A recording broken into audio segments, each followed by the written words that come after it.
It's actually crazy when you find out what the U.S. be spending bread on. The Joe Rogan Experience. This USAID thing that's going on, Mike Benz has been on that like a pit bull, and I've been following him on X, and he's going to come back on here and kind of explain everything. He explained it the last time he was here, and I don't think I really grasped it until Elon's 6 wizards brought in some young wizards to go in there and go over the books, and they are just finding crazy shit. It's great, and it's so interesting. I was listening to a left-wing podcast today.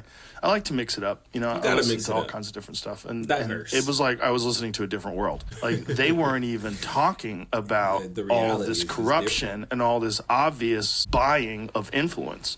Instead, they were talking about aid overseas and how people are going to starve, and like it's mind-boggling. And there's also, I have to say, I'm upset at the general pattern of a failure to recognize how right those of us who hypothesized that there was a racket that had overtaken our entire governance structure. I thought we already knew. We turn out to be absolutely right about this, and no one's going to mention it. That's mind-blowing. It's very strange that the media is ignoring it, especially the left-wing media. It's just too big of a win for the right, and so they're just ignoring it. And then they're just highlighting the good things that USA did, which I'm sure it probably did. Probably had some good things to like at least justify its existence.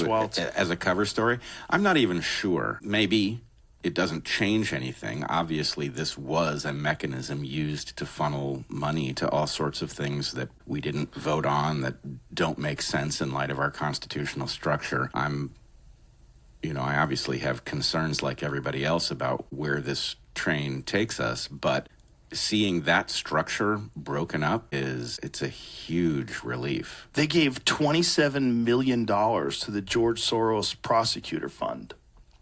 So our own government is funding this left-wing lunatic who is hiring the most insane prosecutors who are letting people out of jail who commit violent crimes. And that's exactly how this racket worked. Yeah. That the ability to tax the American public and then effectively get us to pay for being propagandized, for being surveilled, that's the game. And I don't know what era we currently live in. Obviously, there's a lot that's confusing about what the Trump administration is up to, but I don't think any reasonable person could be unhappy that we are exiting that era. I'm going to read off some of the things that this guy, Kanakota the Great, on Twitter listed. And this is off the Jesse Waters show. USAID, $20 million for Iraqi Sesame Street.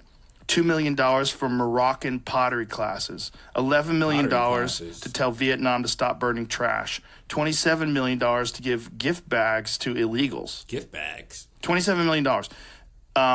$330 million to help Afghanis grow crops. I wonder what those crops are. What's their biggest crop, Brett? It's going to be the poppy seeds for bagels. $200 million on an unused Afghani dam. $250 million on an unused Afghani road. This is wild. I mean, some of this stuff is really, really crazy. Well, yes, and, USAID is, of course, riddled through whatever international madness it is that caused us to open our southern border and facilitate an invasion through the Darien Gap. So seeing that structure laid bare it almost feels like it can't be real. Like, it can't have been this close to the surface, and yet here we are. They were spending, is this number correct? I think the number that I read was $600 million every 2 months to ship in illegals? Every 2 months. Sounds right. I don't know the number offhand, but that sounds crazy. Visa for every 2 months is like, do you know how much bread that is? 600 million just in 4 months is $1 billion. Like, that's crazy. What the fuck?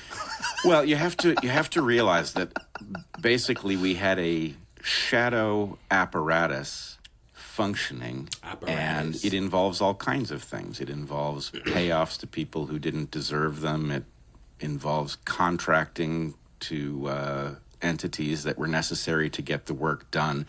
So I don't think we can properly understand what these numbers mean and what they're actually being used for, but it was a racket. Well, we were always wondering, like, why is our debt so high? why is the national debt so high? Like, why is our deficit so insane? Well, this is it. I mean, how about the one where they paid $236 billion, like, for chargers? Do you know that they were trying to set up chargers? You mean car chargers? And they only built a couple of them? Oh, excuse me. $40 billion for electric car ports. 8 ports have been built. Do you know how crazy that is? $40 billion for car ports. But I have to say, as much as this is shocking, His head shining, boy. I wasn't surprised. I thought that effectively our entire system had been turned into a racket and that we were basically being fed a cover story from it. And it's weird to now have the evidence of this. But You said it's I weird think to it have was the apparent proof. that whatever had taken over our system wasn't interested in the well-being of average people, that it was interested in the power of the state to take people's resources and redistribute them, and that really is what's been going on for most of our adult lives. And it's also important to note that this progressive, left-leaning, like radical left arm of the government, of the country, was manufactured. Yes. It's all manufactured. It's all manufactured and supported. It's not organic, which is really fascinating about the other side, because the other side, the reaction to it is organic. Like, say what you want about the Trump administration and what you think about him. That was an organic shift organic where people were like, enough. Yes, it was an overdue reaction. Yeah. The cover story that what we were up to was righting past wrongs was so pernicious and pervasive that it was hard to get our footing to challenge it. Right. But it shouldn't really be surprising that that movement wasn't organic. Of course it was induced. It was a cover story for theft. And we're going to be waking up to the magnitude of that theft for quite some time. I think this is going to take years. Chamath said that it's going to be like Iran-Contra on steroids.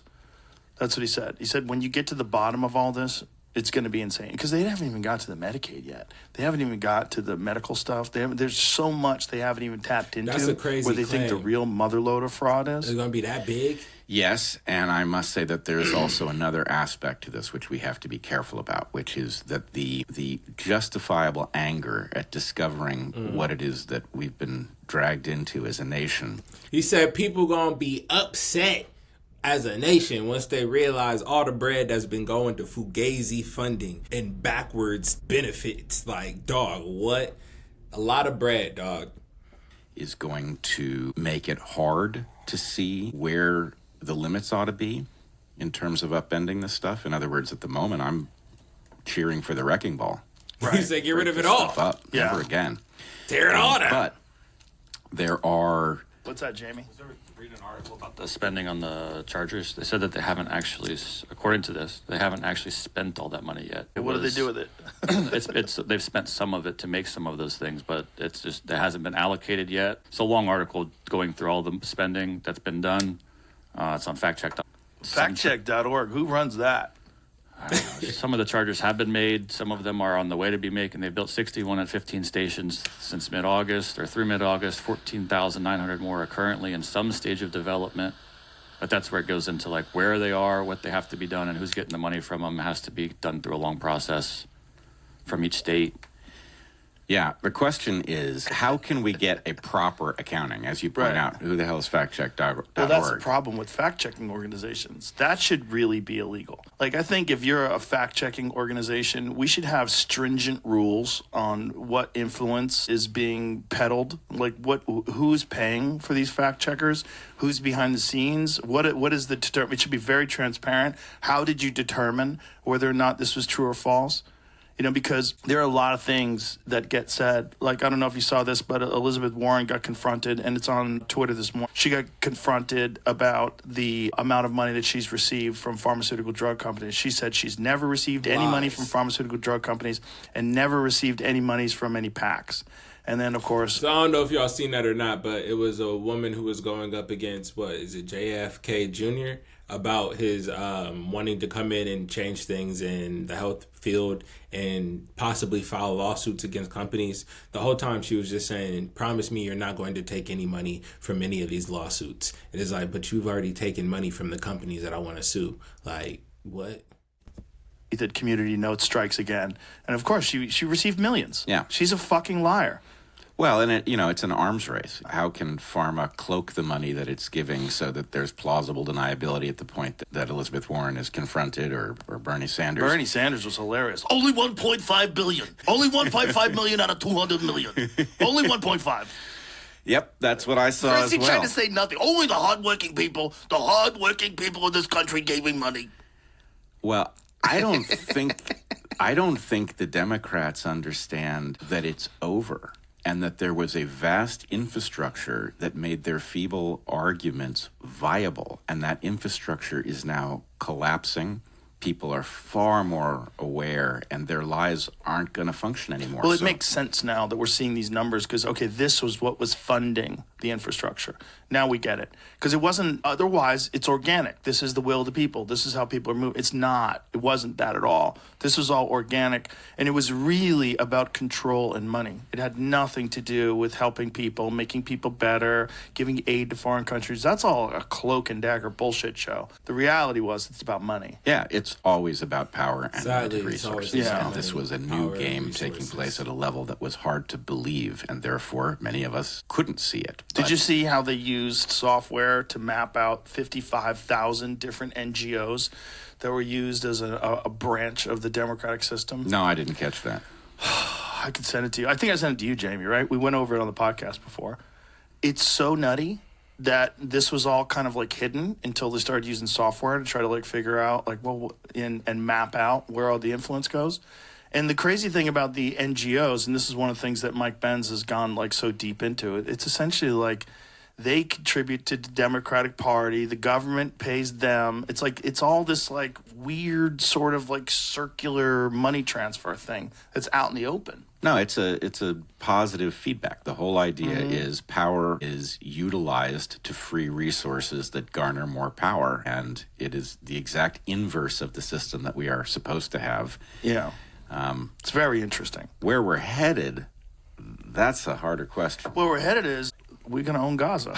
Somehow. This is it. So Fractal Technology maps previously hidden connections between 55,000 liberal NGOs, revealing how tax dollars allegedly flowed through major institutions like Vanguard and Morgan Stanley to groups like the Chinese Progressive Association. This breakthrough tracking system can now monitor every dollar going to every NGO, exposing intricate funding webs that traditional tech couldn't detect. So, example, Black Voters Matter Fund's $4 million distribution network was invisible until quantum mapping revealed dozens of subsidiary organizations. The unprecedented mapping reveals a previously hidden web of financial relationships. And that's what it's really all about. And yes. The problem is, sometimes when I see like a list of preposterous scientific projects that have gotten big grants, I read it and I think, they all sound preposterous. But I don't know. Some of these things are likely to have had a good explanation, and it just is not apparent in the soundbite. And some of them are every bit as preposterous as they seem. And so I can't look at a map like that and say what I would expect if the system was healthy. So I'm cautious about it. I don't think the system was healthy. I think the system was a racket from one end to the other. And I've been saying that we've been living in the era of malignant governance where there's basically no element of this you couldn't turn off and make us better. But we have to be suspicious also of our understanding of how a properly functioning system would graph in something like that, so that we don't overrun the train station when we get there.